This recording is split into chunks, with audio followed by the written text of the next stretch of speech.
Hey, what's going on? Welcome. This is your host, David D. Simons of How I Discovered My Gift. I'm glad to bring this episode to you today. This is a solo episode, and today we're going to talk about how to go from college to your dream job to your dream. For me, I think college is a important part of a lot of people's lives today. You see a lot of people going to college, and there's nothing wrong with that. Not saying that if you don't go to college, there's anything wrong with that either. They all have their value and their benefits. But what I'm going to talk about today is my journey and how I went from college to my dream job to my dream, and I'm still in the dream phase, to be honest. So I'm just going to give some wisdom here. It won't be long. And hope this helps inspire you, whether you're in one of these phases. Maybe you're in college right now thinking, okay, how does this bridge to the dream that I have?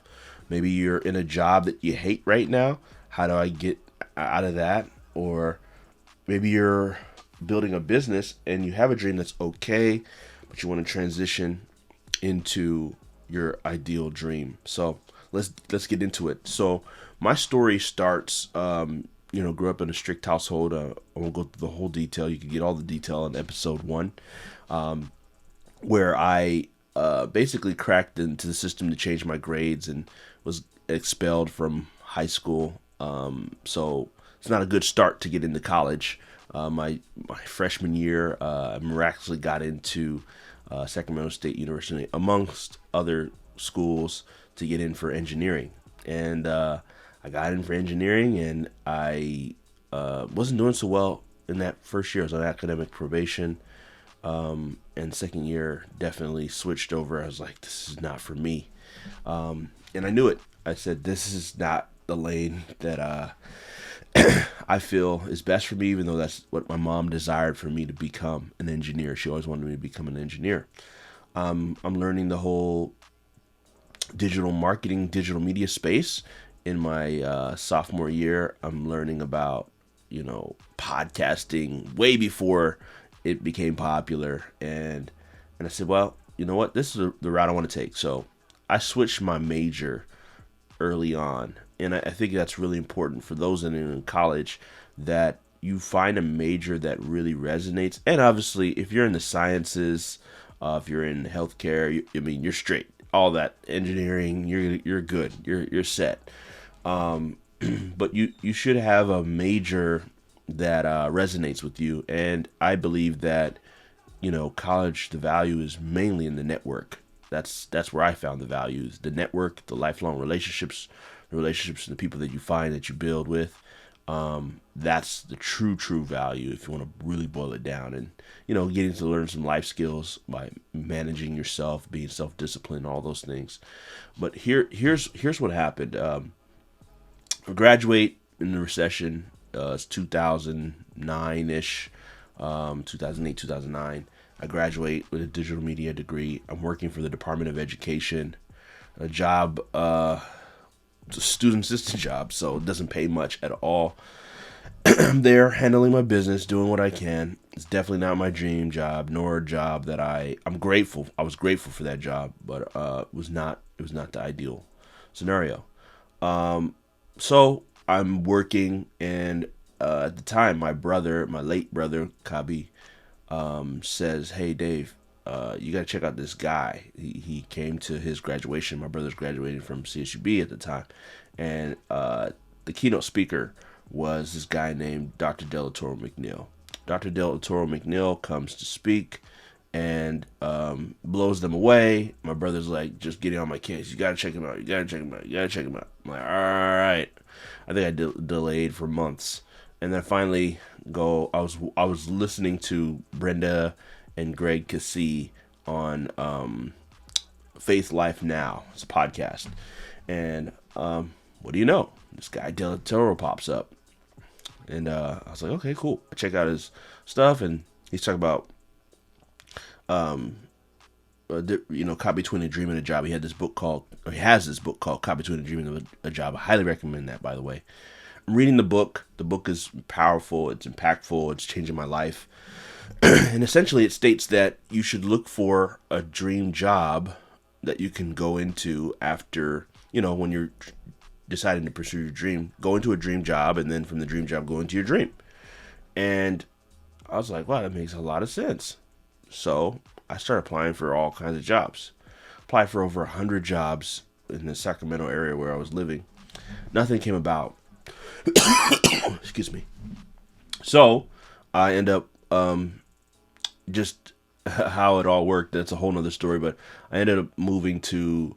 I ended up going to New Jersey to visit my uncle and family. And while I was there, I was applying for a job, and I'm also at the same time, my fiance at the time, she was living in Philadelphia. So I make the couple interviews, go to a couple interviews. I come back to Philadelphia. I come back to Sacramento, and they tell me a few days later after arriving that I've got the job. I was like, wow, this is amazing.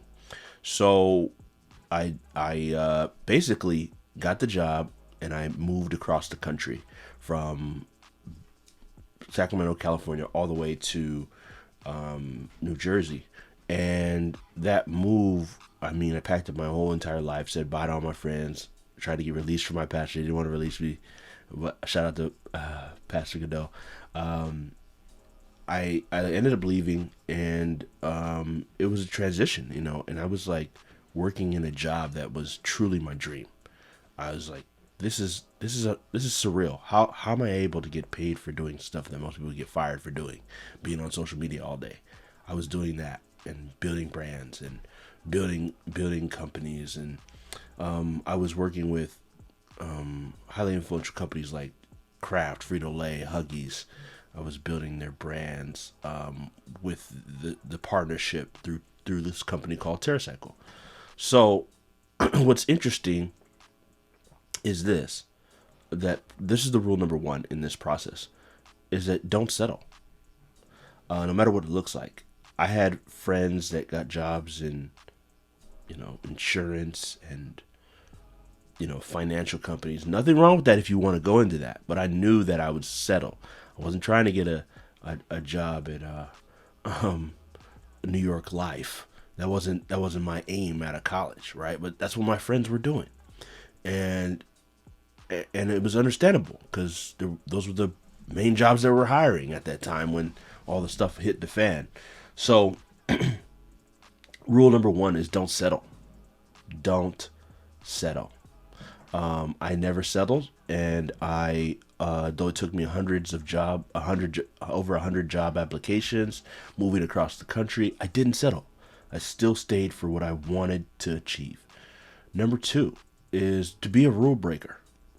And I'm going to explain that. So while I was working at TerraCycle, I was doing my thing. I was building systems. I was running an agency while working in this company. I was essentially building a digital marketing agency to serve all the clients and the things. I treated that job and owned it like it was my business. I had systems created for it. I had a process for people to submit whatever they needed. Like I was in a flow, and I was a one-man band. I was running the U.S. social media marketing as well as managing 26 other countries, and so that was a great experience, and it allowed me to really grow as a leader and a person. And I always recommend people jump in and just put all your hands, feet, toe. Don't dip in, jump in, right?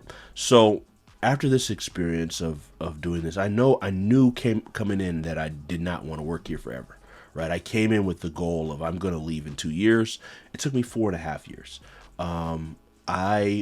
While there, I broke the rules, like things like this. I read this book, another book, recommended book. I highly encourage you to get is the book by it's called The 4 Hour Work Week by Tim Ferriss. And in that book, it talks about getting a work from home day or getting a work from home arrangement. I made a work from home agreement. This had not been done in the company's history.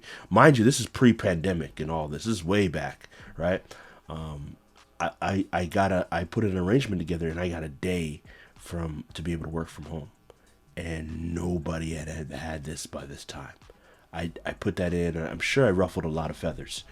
And it was approved miraculously. And and it worked. And I was working, and I wasn't abusing it. I was just working from home, handling business, and it worked really well. So I was breaking rules ethically, right? I was doing things differently. There weren't systems, so I created systems. There were things I saw. I just didn't abide by common sense rules. I made my own, right? So that's the principle number two in this process. And then I had to do this. I had to realize that for me to transition, it was going to take an effort. I couldn't just wait for it to happen, right? So I was working on building the business. I was building a digital marketing agency, which is what we have today, Kingdom Social Media, and I was building it on the side. And eventually, what happened is I hired a coach. I highly recommend this rule number three: hire a coach whenever you can and whenever it's needed, right? For transition, especially transition. So I was transitioning, and I told my coach, I'm gonna, my goal is to leave and run this business and do all this stuff. And for me, that investment was heavy, to me, not to everyone else, but at that time it was heavy for me. And I made that investment, and we got a couple months in, and he was just like, yeah, you need to leave your job. Just quit. I'm like, dude, you're crazy. I got a wife. I got responsibilities. I'm not just leaving my job. In fact, I was so pissed. I said, I'm firing you, dude. This is crazy. And he had a clause in there where I couldn't fire him. So I didn't get to fire him, and I had to keep him. And but I'm thankful for that push. He pushed me out of my comfort zone. But he said this to me. He said, David, just ask your wife. What does she think? And I didn't want to approach my wife because when we first got married, she saw one of my initial business plans out of after my graduation from my master's, which is in business entertainment, and she was like, I don't think you're an entrepreneur. Like this is horrible. Like my plan, and it was to her defense. It was a pretty horrible plan. But she saw that and was like, ah. So I had in my mind that no way I can tell her about this. She's not gonna see this. It's not gonna make sense. But I tell her about my plan, and she's like, if God tells you to do it, I'm with it. I'm like, what? And so here's what happened. She had been convinced by my discipline, right? So what ended up happening is that I was working for 6 months. I was working on my business and the job at the same time. So I time block. This is rule number three: time block your grind. I was working on the business on the business from about 5 a.m. to 8 a.m. And from 8 a.m. to 9 a.m. I'm commuting, which I'm still handling some business things and things that I was taking the train from Philly to Trenton. And then from 9 to 12, I was honoring my job. From 12 to 1, I was taking business appointments. From 1 to 5, I'm honoring my job. From 5 to 6, I'm commuting again, handling calls and all that stuff. From 6 to 8, I'd have dinner, hang out with my wife. From 8 to 12, I worked on my business. This was my life for 6 months. Most people won't have the discipline to do that. That's what it takes. You got to time block the grind. And so when you think about it, right, I worked 8 hours in my job, and I worked 8 hours in my business, 16-hour days, regularly, right? So this is the reality. Nobody wants to talk about what it takes, but it takes everything. It's going to demand you to sleep less and work harder. It's going to demand, especially if you're transitioning, right? It's going to demand a lot out of you. So when this opportunity came, I told my coach, what my wife said, and he was just like, "Wow, this is great." So we started game planning even better. Like, how am I gonna, position this? How am I gonna do this? And what ended up happening is I was let go from corporate America. They let me go. I don't really know what it was. I assume it's probably because of my entrepreneurial push, drive. I'm assuming, right? But I'm grateful for that. It's one of the best things that happened to me. And then so let me tell you what I did the next 6 months.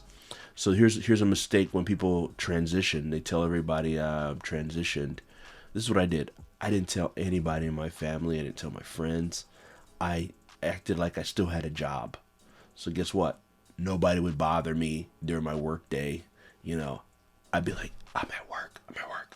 Hold on. Though I am at work, I'm not at the job that I was at, right? So the key in this transition process was to build up something, and thankfully we did.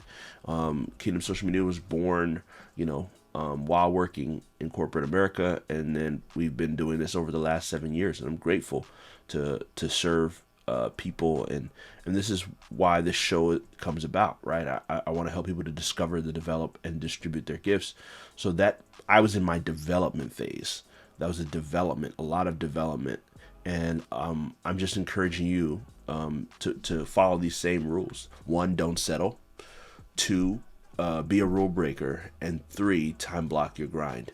That's what you got to do. And if you're gonna do this right, for those of my people who are leaving to get the job, here's the 3 things you need to do to get out of your job if that's in the state you're in. 1, make a decision. Set a date and a time.